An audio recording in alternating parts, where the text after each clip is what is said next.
So what do you call yourself? Welcome to the LaTangela Show. Hey. Yeah, what can I do for you this fine day? This is your destiny. Hot, hot, hot. Right now. Welcome to the LaTangela Show. Kick it. Come on in and enjoy yourself. Right now. We gon' party like no one else. Welcome to the LaTangela Show. Hello. Hello. Hey, y'all. Hey, y'all. Hello. How y'all doing? Looking just as glamorous. Is there a doctor in the house? Listen, welcome to the Madhouse. I know that this is your first field trip, but just promise that it will not be your last. Blink once for yes, twice for no. Let me see. Okay, just making sure. Today in the hot seat and on the tan line, it does my heart well to have two of the best in the building to give us some great information, because 'tis the season for us to open a line of communication, check on each other, and make sure that the village, we understand the mission. We understand where we are and that we have great resources that are here in our community. Dr. Cohen, Dr. Hawkins, how are you? We are well. Doing well. Tell me a little bit about your journey. How is it that you knew for a fact that you wanted to go into the medical field? It wasn't just a part of something that you would like to read. It wasn't just something that you were interested in, but it was a life-changing experience that you wanted to have for yourself and to enhance the lives of others. I'll let you go first. I come from a Jamaican background. Both of my parents were Jamaican. And if anyone knows anything about Caribbean parents, they pretty much tell you what you're gonna do, or at least that's what they used to do back in the day. And my parents were like, okay, you're gonna be a doctor. You have choices. You can be a doctor, a teacher, or a lawyer. And I said I wanted to be a fashion designer. And they're like, no, you're gonna be a doctor. So I became a doctor. And you're still very fashionable with it, so it works hand in hand. Yeah. So I did that, and then throughout medical school, always had a passion for women's health and women's care, and I did a rotation in New York City at Mount Sinai Hospital and had the opportunity to rotate with some GYN cancer doctors up there, and really took a liking to it, just kind of fell in love with the patient population, the surgeries, the disease processes, and just being able to take care of women at such a vulnerable point in their lives. And then just followed it ever since then. I love that. Dr. Hawkins, how did you know? So it's actually funny. I just learned that Dr. Cowan wanted to be a fashion designer like last week. But I'm glad she's here with us. So for me, I was very interested in like helping people. It was a big part of kind of growing up. But I had really no medical providers. I have an aunt who's a nurse, so had little exposure to healthcare. And when I got to college, I did a summer program that really got me interested in medicine. I decided on going to medical school. And then when I started medical school, was super interested in women's health, but figured I could kind of do that and specialize in that no matter what I went into. I never thought I would be an OBGYN. I made it my second to last rotation because there's no way on earth I would do that, because who wants to be a surgeon and deal with ladies and vaginas all day? And here I am doing the most surgical heavy subspecialty. But very, very similar to Dr. Cowan. These are the patients that I just fell in love with as a resident, just building relationships over time with them and their family, and really kind of walking alongside them while they experience a life-changing diagnosis. And in many ways, life-changing for them and their families, but also for a lot of our endometrial cancer patients, it's a lot of times a wake-up call for a lot of patients to get healthy and take charge of their health. And so being able to do that aspect is really, really fun too. Absolutely. And I thank you both for your heart, your passion, your dedication. And I mean, you all have chosen to walk this walk, and it's not easy. And I know in the world of medicine, things change, and it's not a cookie cutter situation to where you'll give one diagnosis to someone and here's the plan, and we're going to go from there. It's something that's different every single day. So thank you for that. We appreciate it. I was reading across some of these stats, and they were a little more alarming than I care to admit. When you start going through the stats of the National Cancer Institute, and you start talking about our state, Louisiana ranks 7th in the US for deaths from cervical cancer. What are some of the warning signs or some of the things that we should look at to start normalizing that conversation to get us from that 7th place? I think the biggest thing is cervical cancer is a disease for which we have a preventative screening tool. And what you'll find is a lot of women have not been going back to their OBGYNs. They have not been following up. They have not gotten their pap screens. They had that last baby and that was it. And what we really want to do is encourage women to keep a relationship with their gynecologist and make sure that they see that gynecologist every year, and that gynecologist will follow the guidelines and make sure that they are seen and treated and screened appropriately. What are some Yeah. of the symptoms? Dr. Hawkins, we may not be in tune with our bodies enough at some points. And sometimes we may just think, oh, I'm just stressed, or maybe I'm eating something different. But what are those symptoms that would start raising a flag for us? Yeah, so specifically for cervical cancer, thinking about abnormal bleeding, if you're still having regular periods, certainly bleeding after menopause, bleeding after intercourse, bleeding between periods. So really, really paying attention to abnormal bleeding. And then also to add to what Dr. Cowan said about screening, it's also really important after you get that screening test back to go in if you require further evaluation, because we do know screening rates are really, really high, but follow-up and treatment is where things start to decline. So we have high rates of getting people in for screening, but lower rates for people following up for treatment. How important is it that we start having these conversations with our families, to know our family history, to know if we're even in the runnings for something that we may not have ever considered? It's Yeah, extremely important. yeah, Go ahead. absolutely.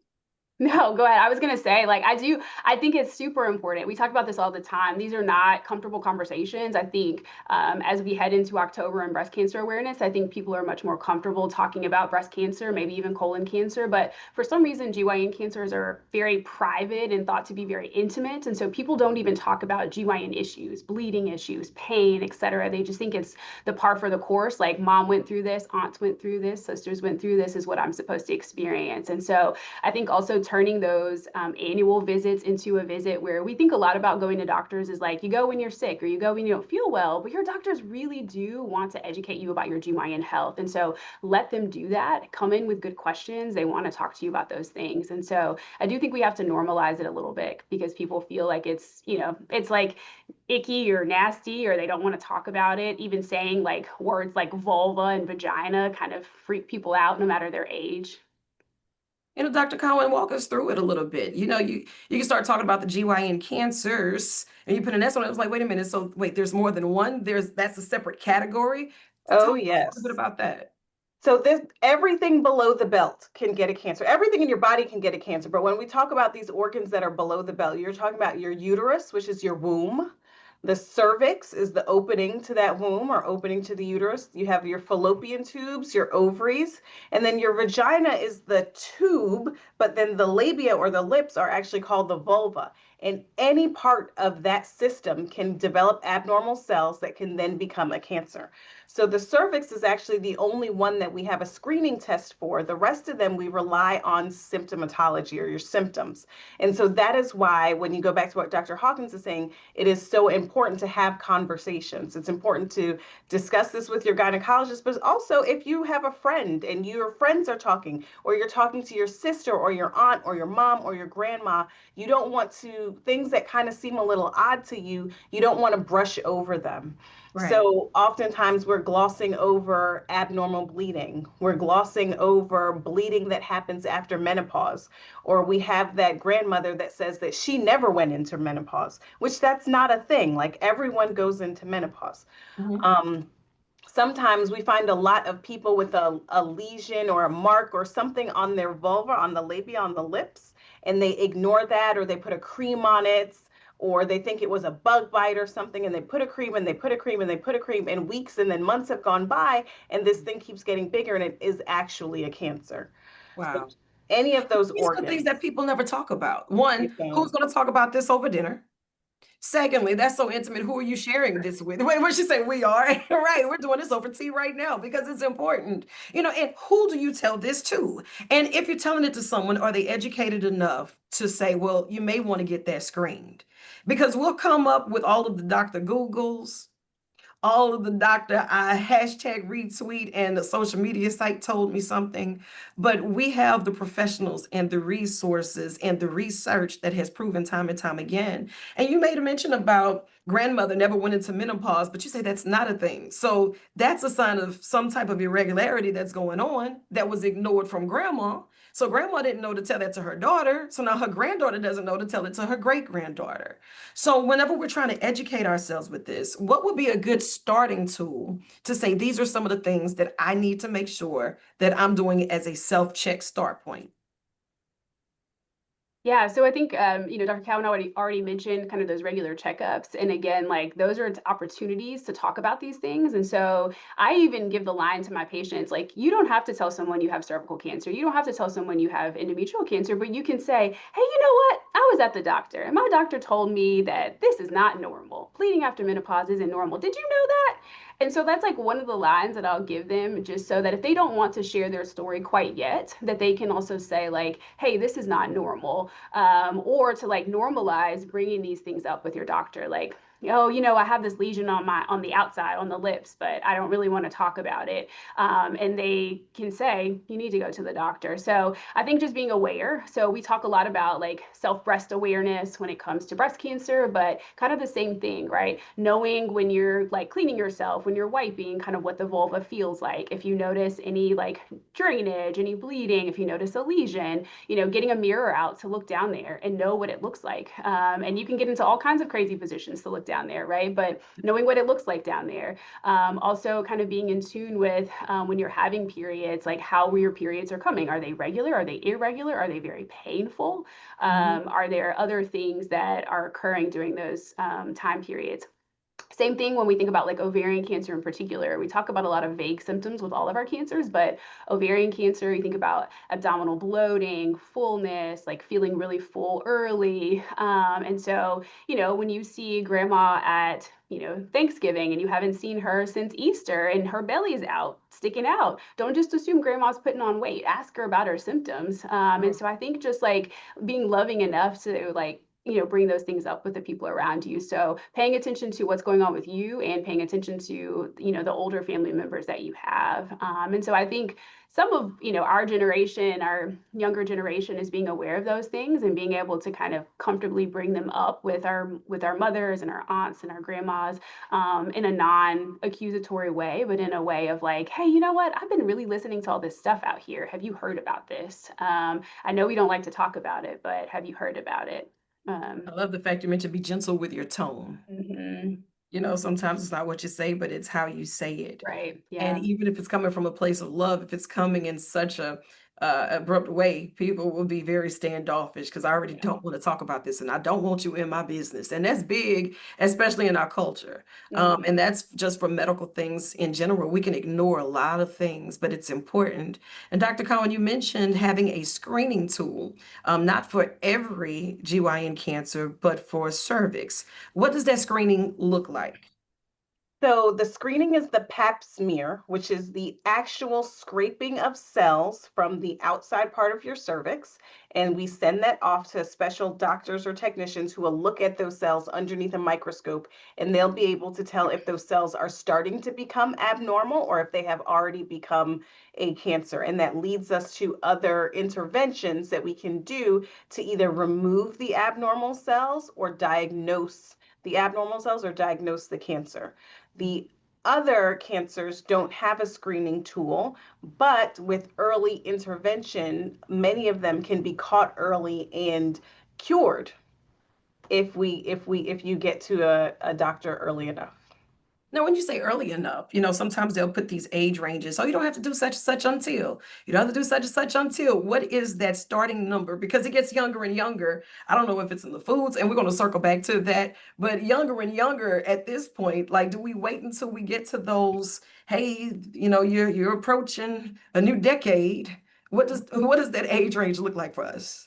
So obviously, as children, you take your children to the pediatrician, and then kind of we lose track of them in college and in that post-college stage. And the Pap smear start at age 21, and so they can be done. Gynecologists do Pap smears. Sometimes people will get their Pap smears with their family doctor or their what do I want to say? Primary care doctor. Sometimes those people will do pap smears. Sometimes even nurse practitioners will do pap smears and can do those tests. I really do emphasize the value and importance of a gynecologist because these are a group of physicians who have been trained for 4+ years to focus and specialize on the GYN organs. And once you start seeing a gynecologist, you should never stop. That is like, even just because you don't have babies anymore, you've had a hysterectomy, you've all the things, you should never stop seeing a gynecologist until you are, on your way out of this world. As Yeah. long as you can climb on that table, you should see a gynecologist. And even if you can't climb on the table, we still can get you on the table. We'll find a way to get you up there. It's like we will find a way to prop you We'll up and get find a this way to done. make it work. And I think that a lot of times women will come to the gynecologist and not want to be examined. And you would never go to the dentist and keep your mouth shut. Well, So okay, but you know what? Let's talk about that, right? So here it is. You're a doctor. This is what you do. You come in, they're here for the appointment. You're assuming. I can only imagine that you assume they are here for their screening. When you get there and they're like, no, I don't want that. What is the first thing that you ask them, or what has been that greatest hurdle that you hear as to why they don't want to? I think people are afraid to know that something's wrong. I think that's what I hear a lot of. And so just walking through what that means, sometimes you find out they had a family member who had a cancer diagnosis and then passed away very quickly afterwards. And so they're like, I just rather not know. Sometimes it's just the fear of knowing something. And so I think kind of flipping that and using it as empowerment of like knowing what's going on is always going to be better because you can plan for it. We can support you through, we can educate you through it. I can't educate you about something I don't know. I can't talk through something about, a diagnosis if I don't know that you have it. Otherwise, I'm speaking in hypotheticals. I think getting to like, what is your goal of this visit, right? Again, I go back to, unfortunately, I think in healthcare in general, we think about going to the doctor when there's a problem, when we're sick, when there's something else going on. But I think gynecology providers everywhere will say, like, it is truly the most rewarding visits for most of us is when we can do a lot of education, right? When we can talk about prevention, when we can talk about getting in to be seen prior to that.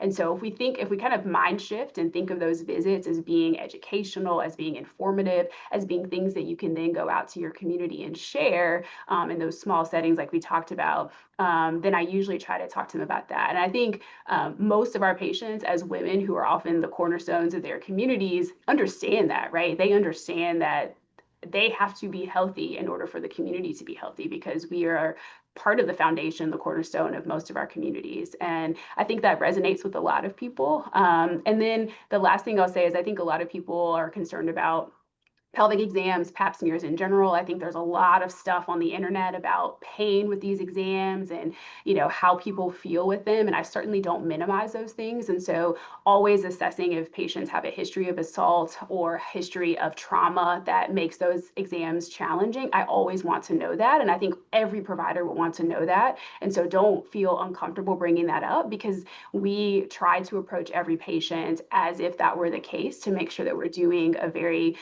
thoughtful, comfortable exam. And patients should know at any point if they're uncomfortable, they can always say, I'm not comfortable at the exam, and we would terminate the exam. No one should feel violated at the gynecologist. And so just know that everyone is there to do a good job for you, and that no one likes going, no one likes the exams, including us, right? And so, but we know why we're doing it. And I think as long as you know your why, it's a lot easier to know what you're doing and why it's important.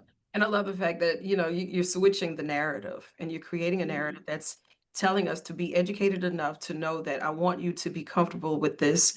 I want you to educate us on where you are, why you're here, what can we assist you with? And if there's something that you're getting that's not a favorable result, we can walk you through it. We'll help you curate a plan that's going to work best for you and your family and create that support system because that's big. And while we're talking about all of the different types of GYN cancers, do you have any contributing factors that are top tier that we all should keep top of mind? Dr. Cohen, I'm gonna have to pick on you for this one. I think it's both of our personal soapboxes, but there are three things in particular that we want all of our patients' families, all the women in South Louisiana to do or stop doing. Number one, we Uh-oh. stop Wait, smoking. let me brace myself right quick. Yeah, brace yourself. Because I Brace feel it. like Yeah, we're about everyone's to go about on to a be journey attacked, together. including myself. We're gonna attack each other. I'm listening. We have to stop smoking. We have to stop smoking. Tobacco is not our friend. Those cells, those abnormal cells in the cervix, they love tobacco. So every time you participate in a tobacco product, you are feeding those cells. It's like candy for those cells. And so you don't want to do that. We have to cut, it's time for us to put that down and not do that anymore. And then our diets. Our diets in South Louisiana have a tendency to really not be good. The food is delicious, yes, but there are ways where we can make healthier versions of it. And honestly, if we return to the land, this is an agricultural community, but as times have changed, we have looked for the faster version of everything and the shortcut of everything. And we're eating foods that are extremely processed, that really have minimal nutritive value. We're consuming too much sugar and, all of these things that really are not doing our bodies well. And as much as we might love our fast food, it is not good for us. They cannot be giving us dinner every night of the week. Those things that are lifestyles that include stress and obesity really are pushing those endometrial cancer numbers, that uterine cancer. It's pushing those numbers, and it also makes the treatment of those patients very difficult. It is very hard to get treatment when you are struggling with lifestyle mediated diseases such as diabetes and high blood pressure and obesity. It is hard to get surgery. It is hard for us to do the surgeries. It makes things more difficult. And so stop smoking. We have to eat healthier foods and we have to exercise. We have to move. Movement is everything. A body that stops moving will stop moving. And so you You have know to what, keep Dr. moving. Hawkins, I was about to ask you for her pause button because I feel attacked. And let me tell you why. Because she just read us all our rights. And she said, look, I understand that everything you like, everything you love, it's an addiction. And as soon as you learn how to curb that addiction, you're going to help us all, right? So we have to get addicted to the healthier things. And I love the fact that you did at least bring us some solutions. Get your favorite stuff in a healthier way, have what you're doing in moderation, and get up, dance a little bit, walk a little bit. Because we know those things, and when we hear them, it's just like that aha moment. And then top of the year, new me, new life. Girl, February get here, we roll out with all the king cakes. We roll out, and so when do we get back on track? So today, thank you for that reminder to get back on track. I heard you, Doc. I heard you. And she had a smile on her face too, didn't she?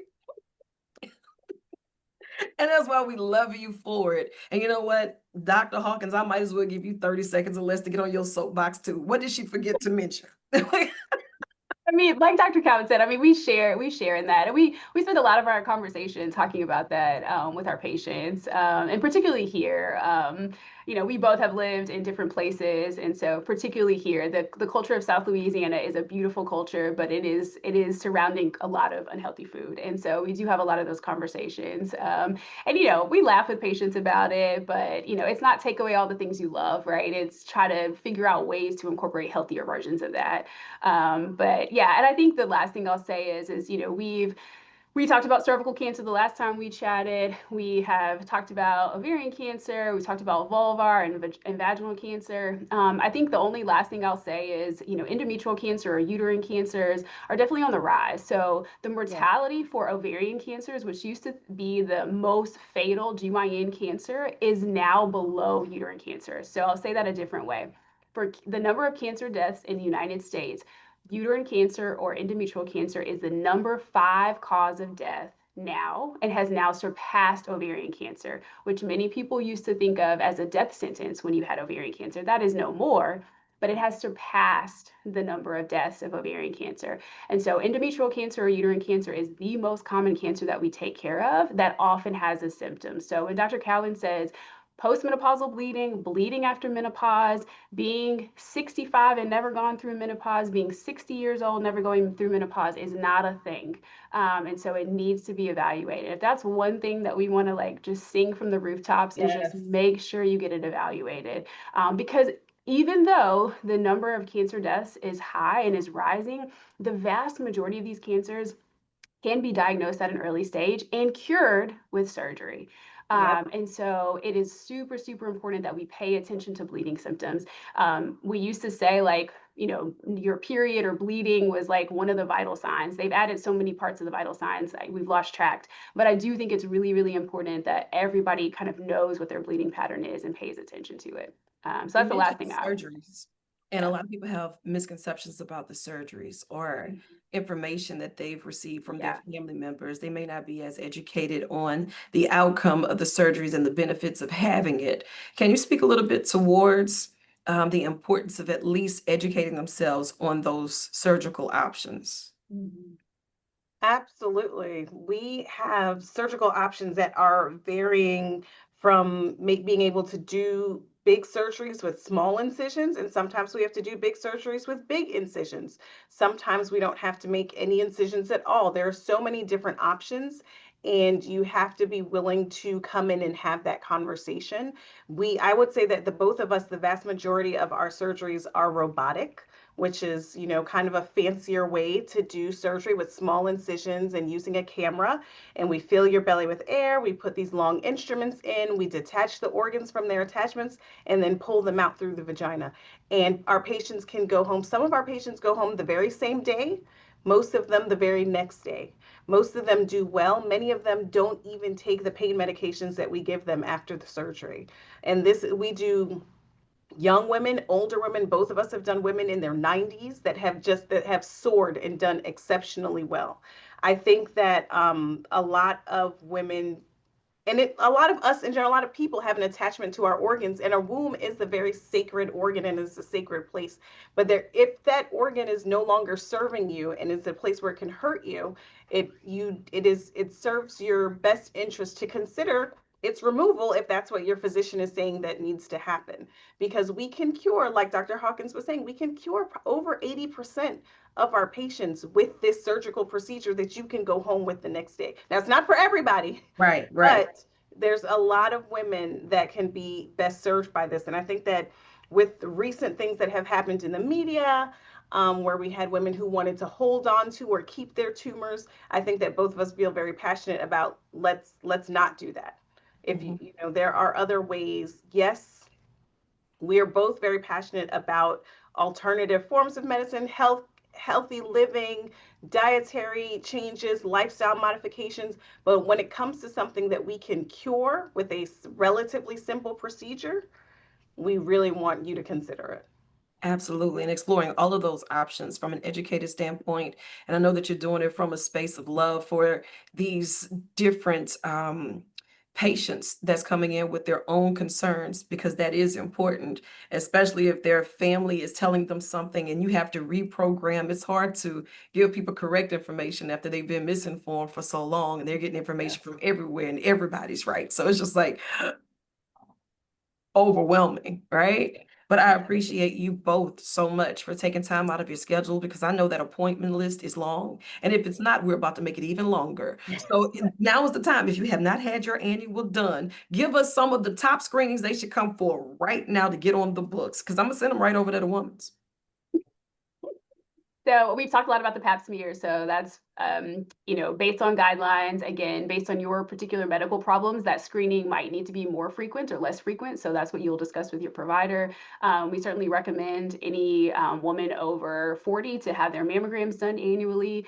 We also ask our patients about colonoscopies, which are also very, very important. So making sure you're getting some type of colon cancer screening. I know a lot of people are afraid of colonoscopies, but based on your family history and risk, you might be eligible for Cologuard. That's something you have to speak with your primary provider about. Colonoscopies, don't be afraid of them. The nice thing is that if they do find a polyp or something that needs to be removed or biopsied, it can be done at that same time. And so just keep that in mind. If something comes back abnormal on a Cologuard, you're going to have a colonoscopy anyway. So staying on top of those screenings are the ones that we spend a lot of our time talking about. The other thing is we do live in South Louisiana, right? So for all our people who like to sunbathe and stay out in the sun, right? Making sure you're doing skin checks, making sure if you have a family history of skin cancer, personal history of skin cancer, you're going to your dermatologist to have full body skin checks.